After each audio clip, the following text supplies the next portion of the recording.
नमस्कार मैत्रिणींनो, आज आपण पाहणार आहोत 48 साईज ब्लाऊजचं पीस आणि अस्तर कसं जोडायचं.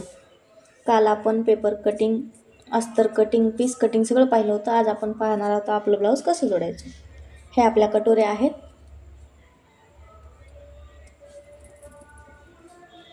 अस्तर आणि पीस आपण एकमेकांवर ठेवून घेऊ आणि जोडून घेऊ.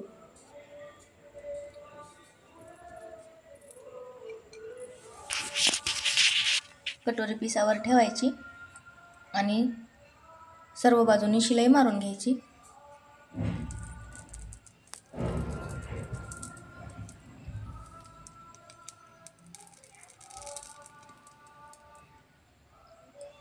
एक कटोरी झाली आली. आता दुसरी पण कटोरी आपल्याला अशाच पद्धतीने जोडून घ्यायची.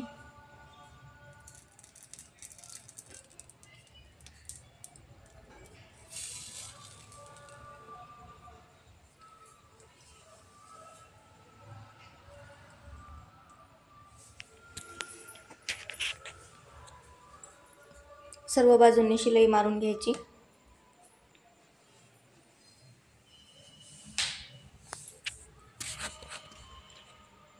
सर्व बाजूंनी आपली दोन्ही कटोऱ्यांना शिलाई देऊन झालेली आहे. आता आपण पिसाचा जास्तीचा जे राहिलेला कापड आहे तो कट करून घेऊ.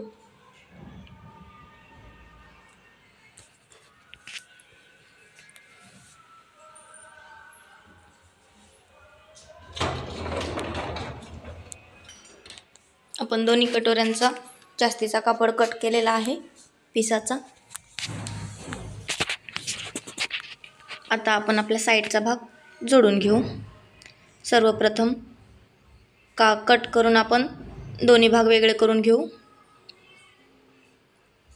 आपले दोन्ही साईडचे भाग आता वेगळे झाले आहेत. पिसावर खालच्या साईडने दोन्ही भाग ठेवून घेऊ. अस्तर जोडताना आपल्याला बरोबर जोडायचं आहे. कधी कधी दोन्ही बाजू एकसारखेच होऊ शकतात, त्यामुळे व्हिडिओमध्ये दाखवल्याप्रमाणेच आपल्याला ठेवून घ्यायचे आहे.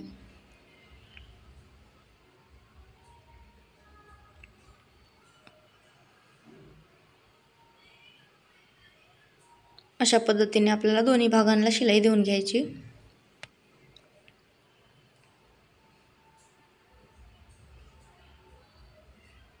आपला एक भाग शिवून झालेला आहे. आता आपण दुसरा भाग घेऊ.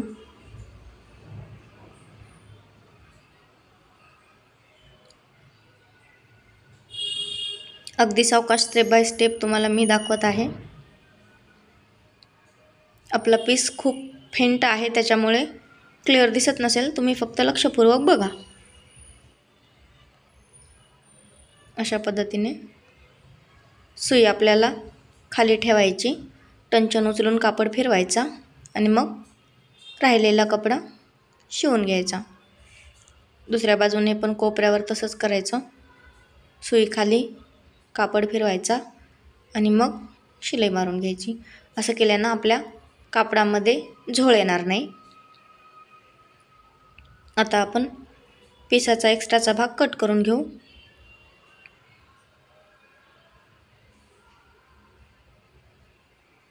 दोन्ही पण भागांचं एक्स्ट्राचं जे कापड आहे ते आपल्याला कट करून घ्यायचे. हळूवारपणे, आजूबाजूला कैची नाही लागणार याची आपण काळजी घ्यायची. दोन्ही भाग अशा पद्धतीने आपले आता कट झालेले आहे. हे आपले आहे दोन्ही भाग साईडचे. हे आपल्या कटोऱ्या. आता आपल्याला साईडच्या भागाला कटोरी कशी जोडायची ते पाहूया. अर्धा इंच अंतर ठेवून आपल्याला शिलाईला सुरुवात करायची. थोडी पाठीमागे पुढे मशीन करून आपल्याला शिलाई पक्की करून घ्यायची. नंतर बाकीचं शिलाईला सुरुवात करायची. अगदी हलक्या हाताने, कुठेही आपल्याला कापड खेचायचा नाही.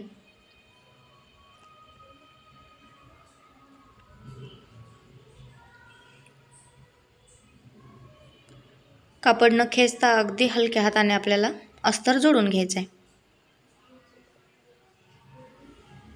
आपली ही कटोरी जोडून झाली आहे, पाहू शकता.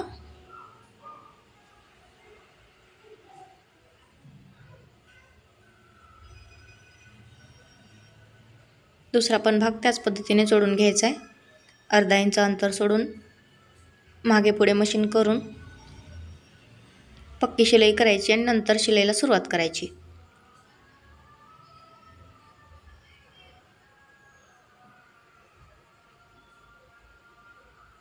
इथे पण आपल्याला कटोरीला अजिबात खेचायचं नाही, अगदी हलक्या हाताने शिलाई देऊन घ्यायची.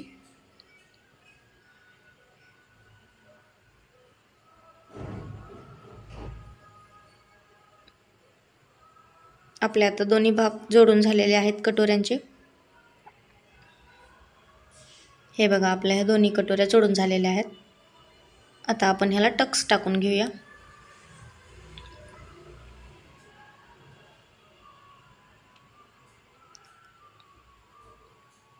मध्यभागी दुमडून दोन्ही भाग एकावर एक ठेवून बरोबर मधल्या साईडने आपल्याला टक्स टाकायचा आहे. 3 इंचावर टक्स टाकायचा आहे आपल्याला आणि 1.5 इंच अंतर ठेवायचं आहे आपल्याला टक्सचं.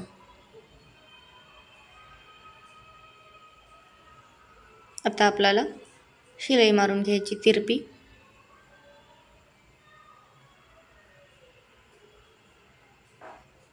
हे राहिलेले धागे वगैरे आपल्याला लगेच कट करून घ्यायचे, म्हणजे नंतर आपल्याला त्याची आठवण नाही राहत.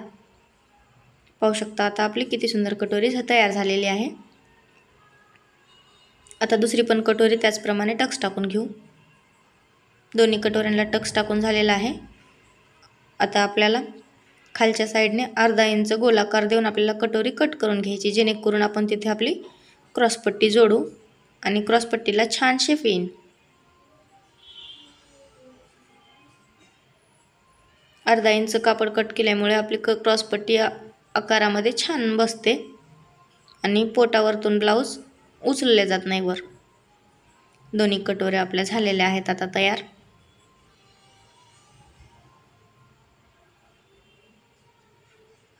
आता आपल्याला ब्लाऊज घ्यायचा आहे मापाचा.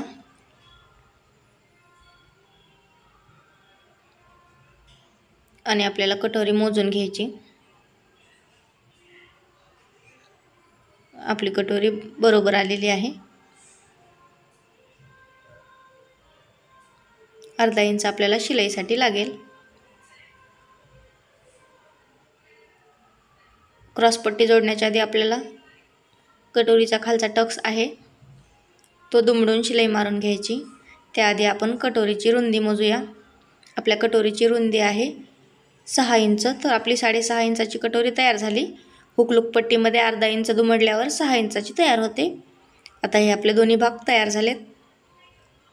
आपण आता सर्वप्रथम कटोरीच्या आतला जे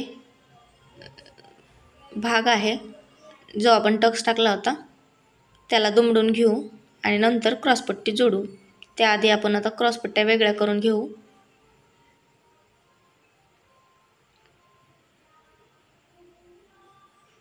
पीस वर ठेवायचं आणि अस्तर खाली ठेवायचं. अशा पद्धतीने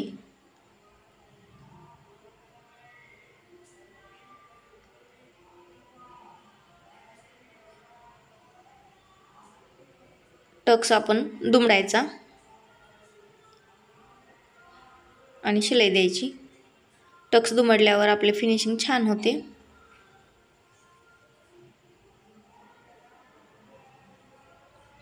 आता आपण क्रॉसपट्टी जोडू.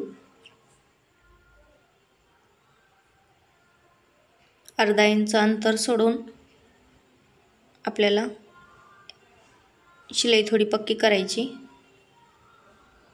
आणि नंतर बाकीची शिलाई 1/2 इंच अंतरावर देऊन घ्यायची. हुकलूकच्या साईडनं अर्धा इंच आणि बाकी कमरेच्या साईडला 1/2 इंचावर आपल्याला टीप द्यायची आहे. अशा पद्धतीने आपण सर्व टीप देऊन घेऊया.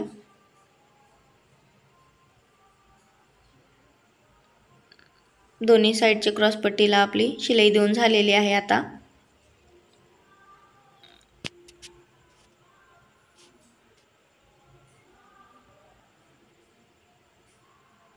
आता आपण ब्लाऊज खोलून घेऊ.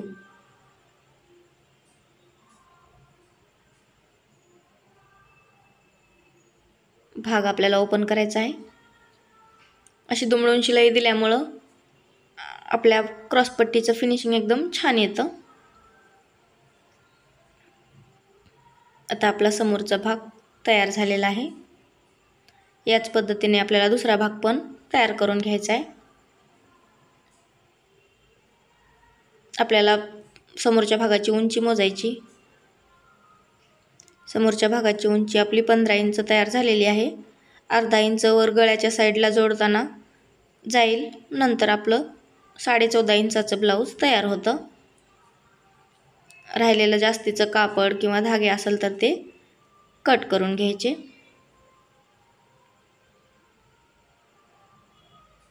आता आपण दुसरे पण सेम पद्धतीने क्रॉसपट्टी जोडून घेऊयात. सर्वप्रथम टक्सला शिलाई द्यायची. टक्स दुमडायचा त्रिकोणी आणि त्याच्यावर शिलाई द्यायची. धागे कट करून घ्यायचे. आधी दाखवलं होतं त्याचप्रमाणे अर्धा इंच अंतर ठेवून क्रॉसपट्टी जोडून घ्यायची. पिसाचा भाग वरती, अस्तरचा भाग खाली.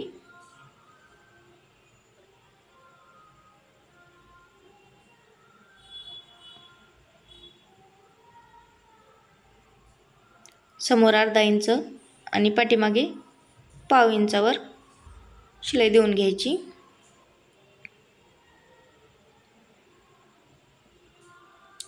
या पद्धतीने आपण आता दोन्ही भाग शिवून घेऊ. उद्याच्या व्हिडिओमध्ये बाकीचं बघू. धन्यवाद.